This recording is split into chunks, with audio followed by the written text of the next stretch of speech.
Hello everyone, this video is about IELTS reading. Choose the correct headings. काफ़ी students को headings find करने में difficulty आती है. हम लोग कहते हैं कि first two line last two lines में मोस्टली हेडिंग होता है, लेकिन कुछ केसेस में हमें पूरा पैराग्राफ भी देखना पड़ता है, समटाइम मिडल में भी होता है. चलिए स्टार्ट करते हैं. Let's start with the first question. First always read instructions. पहले इंस्ट्रक्शंस पढ़िए. रीडिंग पैसेज है 6 sections. Choose the correct heading. Section B to F, क्योंकि उन्होंने B to F ही ऑप्शन दी है. From the list of heading choose below. Write the correct letter 1 to 9 from boxes 1 to 5. First हम list of headings देखेंगे guys. एक quick view देखेंगे, इसको ग्लांस देंगे. First is disagreement about reading process. Second is roots of the debate.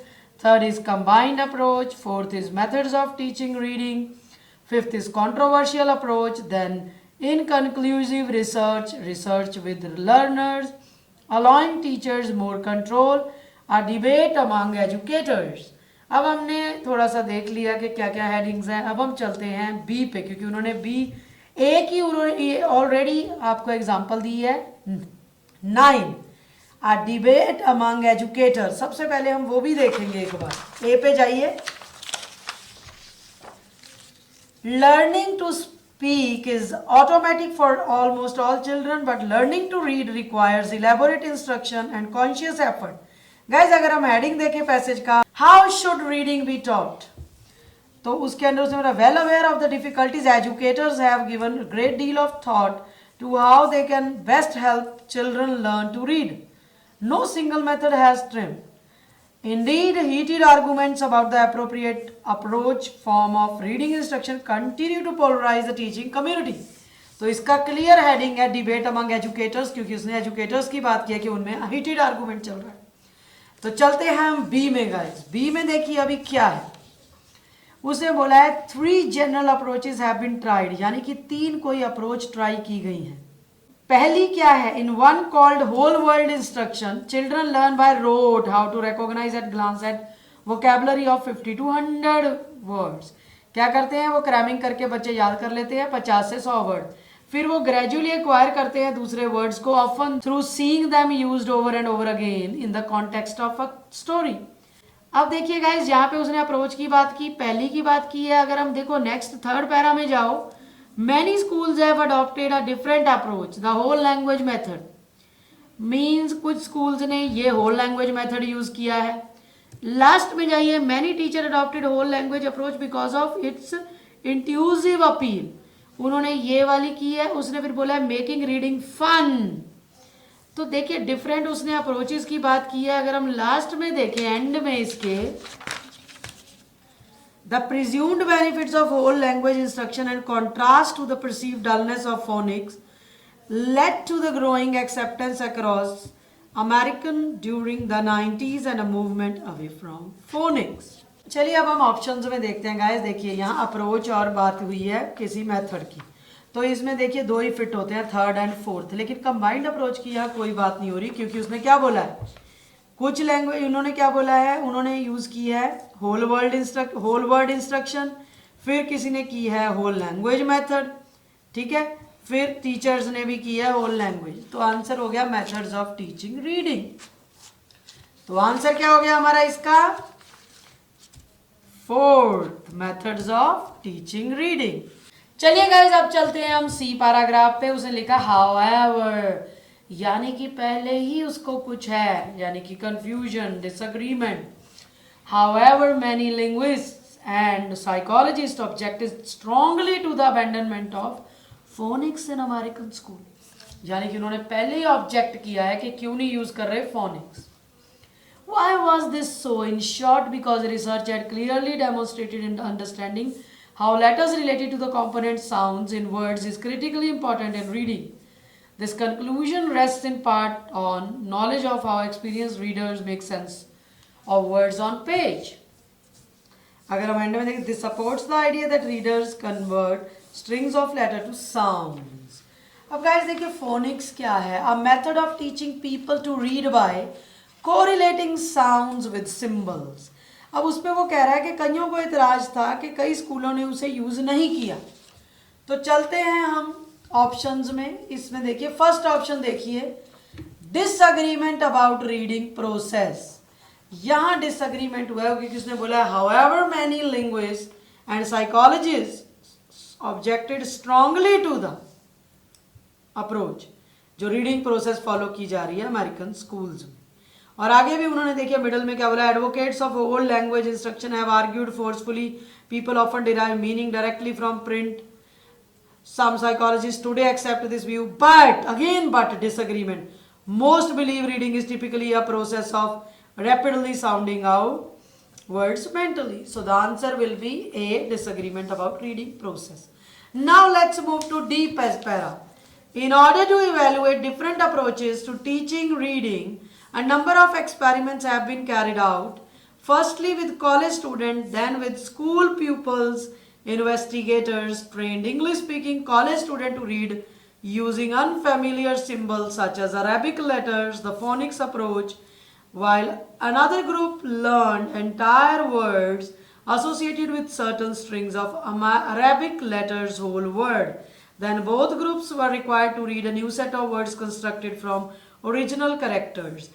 Classroom studies comparing phonics with either whole word और whole language instruction are also quite illuminating. अब देखिए यहाँ क्या बात हुई है गाइस, डी में बात हो रही है कि अलग अलग रिसर्च की गई है, एक्सपेरिमेंट किया गया है, कॉलेज स्टूडेंट, स्कूल पीपल। तो आंसर क्या होगा इसका, ऑप्शंस में चलते हैं। इसका आंसर होगा रिसर्च विद लर्नर्स, यानी कि 7। वाई दिस इज आंसर, क्योंकि उसने पहले ही बोला है कि college student, school people, investigator ने इंग्लिश स्पीकिंग कॉलेज स्टूडेंट को ये सिखाया, फिर क्लासरूम स्टडीज ने ये बताया। और अगर हम लास्ट देखें पैरा, क्योंकि एंड और स्टार्ट हमने पहले ही कहा, this study found first group scored higher, means research हुई है लर्नर्स के साथ। तो answer will be 7 for this.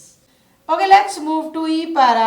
If researchers are so convinced about the need for phonics instruction, why does debate continue? कहता है अगर रिसर्चर पहले से ही कन्विंस है फोनिक्स को लेके, तो डिबेट किस चीज के लिए चल रहा है? क्योंकि जो कंट्रोवर्सी है वो enmeshed is in philosophical differences between traditional and progressive, यानी कि न्यू अप्रोचेस। तो क्या चल रहा है गाइस, यहाँ डिबेट चल रहा है। अगर हम ऑप्शन में अब चले, हमें बिगिनिंग से ही पता चल गया, डिसएग्रीमेंट हमने ऑलरेडी ले लिया, ये तो क्रॉस हो जाएगा। रूट्स ऑफ डिबेट हो सकता है, इसको रखिए। कंबाइंड अप्रोच है नहीं, टीचिंग रीडिंग है नहीं, कंट्रोवर्शियल अप्रोच नहीं है, रिसर्च की बात नहीं यहाँ पे हुई। अब आगे कोई भी नहीं, डिबेट अमंग एजुकेटर ऑलरेडी ले लिया हमने, तो अभी ये आएगा रूट्स ऑफ डिबेट। लेकिन हम कंफर्म करेंगे ये रूट्स ऑफ डिबेट कहाँ से आया, क्योंकि उसने यहाँ बोला, कहता जो ये है ना ट्रेडिशनल और प्रोग्रेसिव में चल रही है, डिवाइड हुए हैं एजुकेटर फॉर ईयर्स, यानी कि ये बहुत पुरानी रूट ऑफ डिबेट है और ये ऑलरेडी इसने डिबेट की बात की है। तो answer will be second, the roots of debate. चलिए let's move to the last one.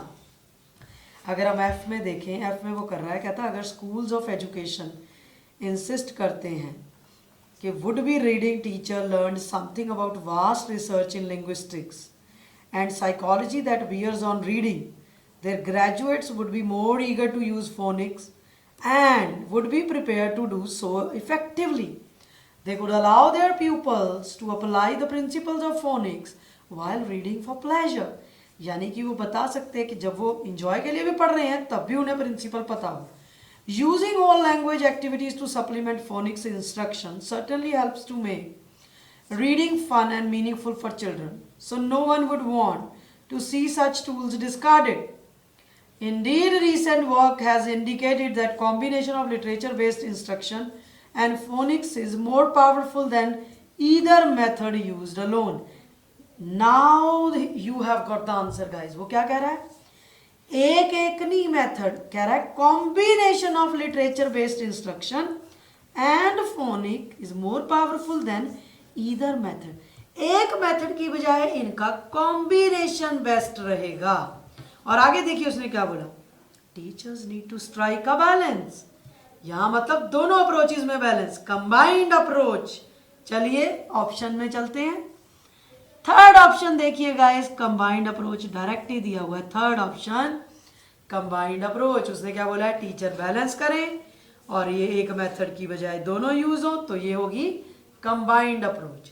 ऐसे हमें ये क्लियर हो गया कि आंसर इसका क्या आया है, थर्ड। तो गाइज आपने देखा कि हमने कैसे चूज द करेक्ट हेडिंग को सॉल्व किया है। गाइज कई बार क्या होता है कि टेक्निकल रीडिंग होता है, पैसेज में कोई ऐसा कंटेंट होता है जो एक कॉमन स्टूडेंट, जो कहते हैं कॉमन मासेस को नहीं समझ आता। लेकिन आप एक चीज़ का ध्यान रखें कि आंसर सारे अंदर ही हैं। जब आंसर अंदर ही हैं तो आपने ढूंढने की कोशिश करनी है। जब आप किसी दो में कंफ्यूज हो, फॉर एग्जांपल आपको लगे कि कंबाइंड अप्रोच है या कंट्रोवर्शियल अप्रोच है, तो आप उस पैराग्राफ को ट्वाइस पढ़ो। जिधर वो ज़्यादा जा रहा है उसको चूज कर लो, ज़्यादा नहीं सोचना होता इसमें। वैसे तो फर्स्ट और लास्ट लाइंस में ही क्लियर होता है, लेकिन आप कंफर्म मिडल लाइन से भी कर सकते हैं। Thank you for watching this video. For more videos on reading and other modules, keep watching our channel.